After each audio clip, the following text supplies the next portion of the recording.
दोस्तों, माइनॉरिटी के ऊपर जो देश में लगातार हमले हो रहे हैं, वो तस्वीर, वो चेहरा किसी से छिपे हुए नहीं है। जहां आप देखेंगे कि आए दिन मुसलमानों के ऊपर हमले हो जाते हैं, कभी मस्जिदों के ऊपर हमले हो जाते हैं, तो कभी गाय के नाम पर मुसलमानों को मौत के घाट उतार दिया जाता है। और यही तस्वीर जो है ईसाई समुदाय से जुड़े हुए लोगों के साथ भी सामने आती है, जहां धर्मांतरण के नाम पर आरोप लगा करके हजारों की संख्या में लोगों को जेल की सलाखों के पीछे डालने का काम किया जाता है। कभी खासतौर पर चर्च में घुस करके तांडव मचाया जाता है, कभी ईसाई के ऊपर हमले की खबरें सामने आती हैं। और यही तस्वीर जो है खासतौर पर देश में दलितों के साथ भी देखने को मिलती है, जहां आए दिन हमलों की खबरें जो हैं वो सामने आती रहती हैं। और जब इस पर संज्ञान लेने की बात की जाती है, कौन इसका जिम्मेदार है, कौन इसे रोक सकता है, तो केंद्र सरकार जो है इस पर बगले झांकने लगती है।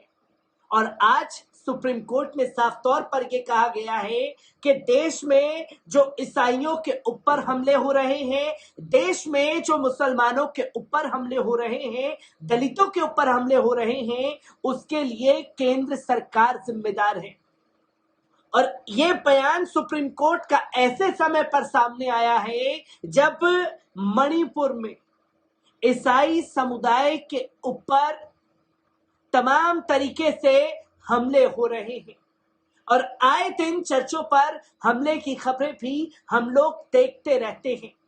किस तरीके से सुप्रीम कोर्ट में सुनवाई की गई है, एक बार इस रिपोर्ट पर नजर डालते हैं। दोस्तों, सुप्रीम कोर्ट में दायर हलफनामे में बेंगलोर डायोसिस की आर्कबिशप रेव पीटर मर्चेंट ने कहा कि केंद्र सरकार से जुड़े राजनीतिक समूह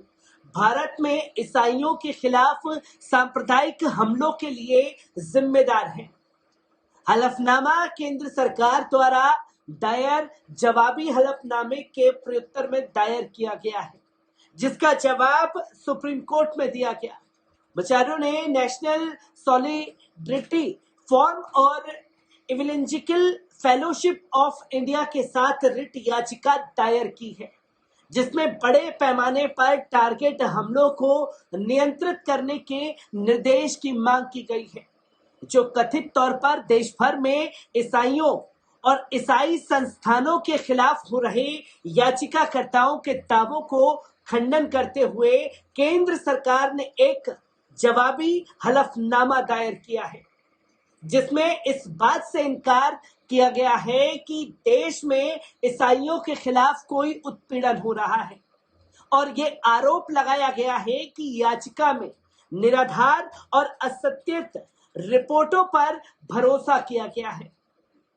जिस पर केंद्र सरकार ने आगे कहा कि याचिकाकर्ताओं ने कुछ व्यक्तिगत विवादों को सांप्रदायिक अपराधों के रूप में पेश किया है।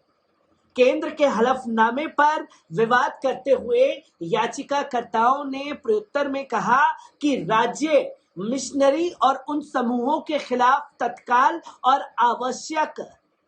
कड़ी कार्रवाई करने में विफल रही है, जिन्होंने ईसाई समुदाय के खिलाफ व्यापक हिंसा और अभद्र भाषा का इस्तेमाल किया है, जिसमें उनके पूजा स्थलों पर हमले भी शामिल हैं, जहां चर्चों में घुस करके तोड़फोड़ कर दी जाती है। प्रत्युत्तर में कहा गया है कि 2021 के बाद से कई राज्यों में ईसाई समुदाय के खिलाफ हमले बड़े पैमाने पर होने लगे हैं, और ये हमले खासतौर पर उत्तर प्रदेश, मध्य प्रदेश, कर्नाटक, हरियाणा आदि जैसे राज्यों में लगातार धर्मांतरण विरोधी कानून के अधिनियम चल रहे हैं, संशोधन के साथ हुए हैं, जहां याचिकाकर्ताओं का ये आरोप है कि राज्य हमले सहज या असंबद्ध नहीं है, बल्कि समग्र सुनियोजित रणनीति का हिस्सा है, जो कि एक खास प्रोपेगेंडे के तहत किए जा रहे हैं। उन्होंने कहा कि संघ के हलफनामे में अनजाने में पूरे भारत में हमलावरों की पहचान का खुलासा भी किया गया है, जिस पर ईसाई समुदाय के खिलाफ दर्ज FIR और संबंधित समाचार रिपोर्टों में उन संगठनों के नाम का खुलासा किया गया है जो ईसाइयों के खिलाफ एफआईआर के पीछे। इसके बाद प्रत्युत्तर में हिंदू संगठन, हिंदूवादी संगठन यानी कि हिंदू जागरण मंच, आरएसएस, बजरंग दल, वीएचपी के सदस्यों का नाम इसमें उल्लेख किया गया है। याचिकाकर्ताओं का आगे कहना है कि 1 सितंबर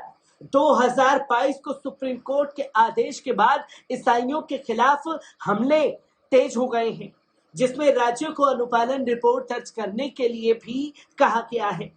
बताया जाता है कि 2021 में मारपीट की 505 घटनाएं हुई, 2022 में 598 मामले और 2023 जनवरी और फरवरी में ही महज 123 मामले सामने आए।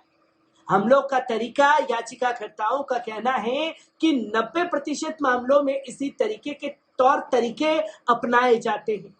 अगर एक निजी आवास या एक चर्च में प्रार्थना सभा हो रही है तो लोगों का एक बड़ा समूह अचानक वहां इकट्ठा हो जाता है, जैसे कि एक संकेत पर, और जबरदस्ती परिसर में प्रवेश करते हैं,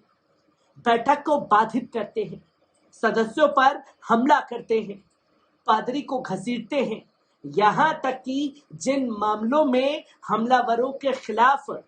प्राथमिकी दर्ज की गई है वहां भी समुदाय के खिलाफ जवाबी प्राथमिकी दर्ज की जाएगी, जबकि समुदाय के सदस्यों और पुजारियों को जमानत के बिना लंबे समय तक जेल में रहने के लिए भी मजबूर किया जाता है।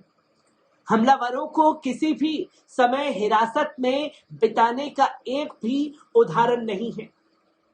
याचिकाकर्ताओं ने आगे ये भी आरोप लगाया है कि पुलिस द्वारा समुदाय के सदस्यों को प्राथमिकी दर्ज नहीं करने के लिए मजबूर करने के कोई उदाहरण सामने आते हैं।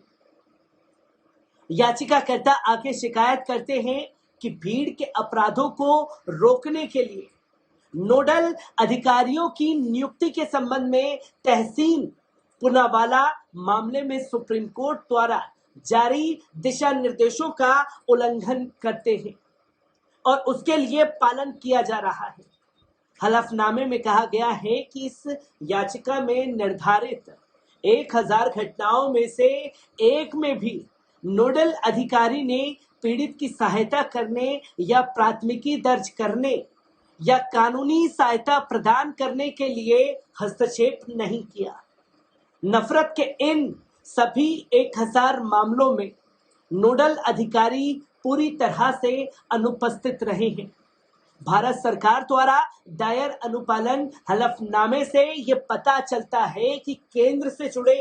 राजनीतिक समूह स्वयं सांप्रदायिक अपराधों में शामिल थे, इसलिए भारतीय सरकार पर उनके माननीय न्यायालय की निगरानी या रिपोर्टिंग पर भरोसा नहीं किया जा सकता, जिसकी तस्वीरें लोगों के सामने हैं। और कैसे ये हिंदूवादी संगठन न सिर्फ मुसलमानों को निशाना बना रहे हैं, वही हिंदूवादी संगठन ईसाइयों को भी निशाना बना रहे हैं। वही हिंदूवादी संगठन जो है आए दिन दलितों पर हमले करते हुए भी दिखाई दे रहे हैं, जिसके लिए सुप्रीम कोर्ट में सीधे तौर पर केंद्र सरकार को इन हमलों के लिए जिम्मेदार ठहराया गया है। हर एक तस्वीर सुप्रीम कोर्ट से जुड़ी आप लोगों के साथ साझा करता रहूंगा। दीजिए इजाजत, शुक्रिया।